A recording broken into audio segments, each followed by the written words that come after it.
Salut tout le monde, c'est Axiom Spire, j'espère que vous allez très bien, moi ça va super, on se retrouve aujourd'hui pour le 4e épisode des résultats sur le corbeau de sang.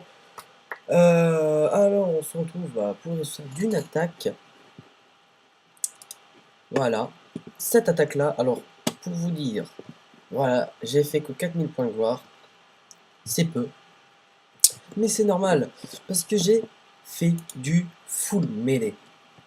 J'ai voulu, voilà, utiliser mes soldats mêlés que j'avais, j'en avais pas mal, voilà, j'ai voulu les utiliser. Bon, j'ai fait pas mal de pertes, hein. Franchement j'ai attaqué un peu, voilà, juste pour c'est des points d'expérience, pas mal. Après j'ai eu pas mal de points de gloire aussi, bon ça, c'était, voilà, c'est pas mal. Ça permet un peu d'user ces soldats à mêler. Alors voilà, c'est une petite attaque comme ça que j'ai faite pour le fun. Après c'est mieux, c'est sûr que si j'aurais attaqué par exemple avec des soldats à distance, c'est sûr que j'aurais fait beaucoup moins de pertes. Voilà. Alors là, en même temps, je vais regarder. Je vais essayer d'attaquer en même temps un petit étranger qui serait pas mal.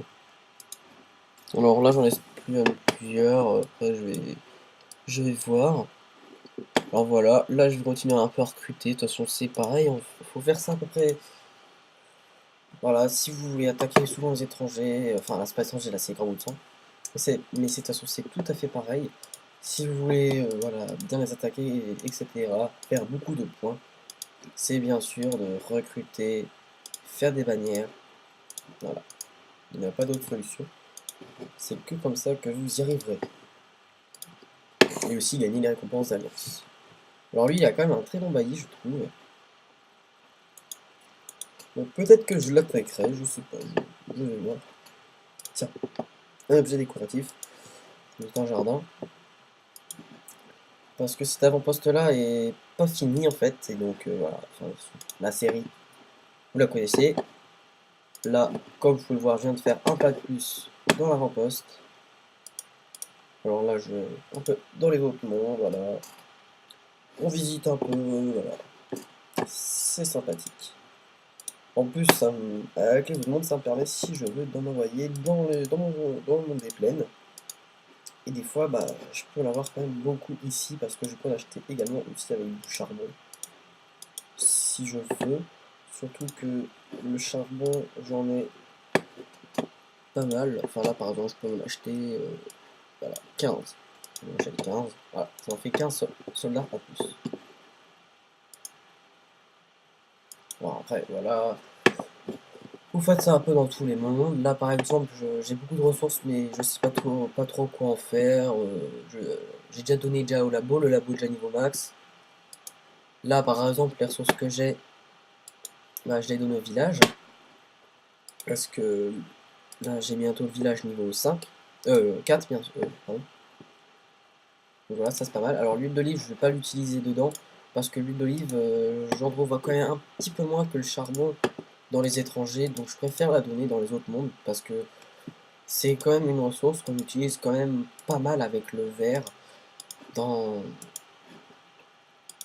dans les maçonneries, les granges, les pavillons forestiers, tous les bâtiments qu'on améliore à des niveaux légendaires, enfin avec des ressources exotiques on va dire, c'est avec ça qu'on... C'est pas mal avec l'huile d'olive on en a besoin. Après ça va là, je produis pas mal de verre par rapport au tout début, c'est sûr qu'au tout début quand vous commencez à avoir un fourneau vert niveau 1, voilà, sans labo, c'est sûr que vous n'allez pas en produire beaucoup. Vous allez en produire peut-être 1,2 ou un truc comme ça si vous avez un bon ordre public. Mais bon, sinon c'est pas super. Alors que là je sais pas exactement combien j'en produis, mais je dois produire à mon avis à peu près plus de 100. Voilà, 144,4. Ça va, c'est normal, c'est correct. En plus, j'ai pas tous mes fourneaux qui sont passés niveau max, donc voilà. Je vais regarder combien il manque de bois. Tiens, je vais faire ça. Je vais m'envoyer du bois ici. Et peut-être que je vais réussir à passer mon village au niveau 2. Donc je m'envoie des ressources. Tiens, je vais m'envoyer les ressources. Je vais regarder si j'ai beaucoup de ressources ici. Ouais, je m'envoyais presque... Allez, je m'envoie tout ça de bois. Et puis je vais m'envoyer aussi du bois de mon château, de mon royaume de glace. Parce que j'en avais quand même beaucoup. Voilà. Toc. Et je vais pouvoir monter enfin mon village au niveau 2. Parce que ça fait quand même longtemps que j'ai le village niveau 1 et c'est franchement quelque chose où je ne pense pas beaucoup améliorer. Parce que voilà, je pense pas. Voilà, j'ai mon village niveau 2, ça fait gagner presque 1000 pour l'expérience, quelques petites pièces et quelques petits verres. Alors là, après, c'est quand même des soldats assez bien, je trouve. Parce que franchement, ils sont très polyvalents. Sans nombre de distance, bon, c'est pas énorme, mais quand même, ils défendent bien et ils attaquent bien. Après, le mieux, bien sûr, ça reste les horreurs mortelles et démoniaques. Hein. Sauf que, comme vous pouvez voir, ça coûte quand même 50 500 verres juste pour 5 horreurs mortelles. Donc, c'est quand même beaucoup. Là, après, il m'en faut 490 000 de chaque pour pouvoir améliorer le village au niveau 3. En tout cas, c'est la fin de cette vidéo. J'espère qu'elle vous aura plu. N'hésitez pas à mettre un petit like ou à commenter. Voilà. Faites-vous plaisir dans les commentaires. Dites ce que vous voulez. Voilà, si vous n'aimez pas la vidéo, dites-moi pourquoi, qu'est-ce que vous n'aimez pas, si c'est trop rapide, s'il y a des trucs que je loupe, etc. N'hésitez pas à me le dire dans les commentaires. De toute façon, je lis tous vos commentaires des vidéos, j'essaie d'y répondre un maximum aussi. Et moi, je vous dis à bientôt pour une prochaine vidéo. Salut!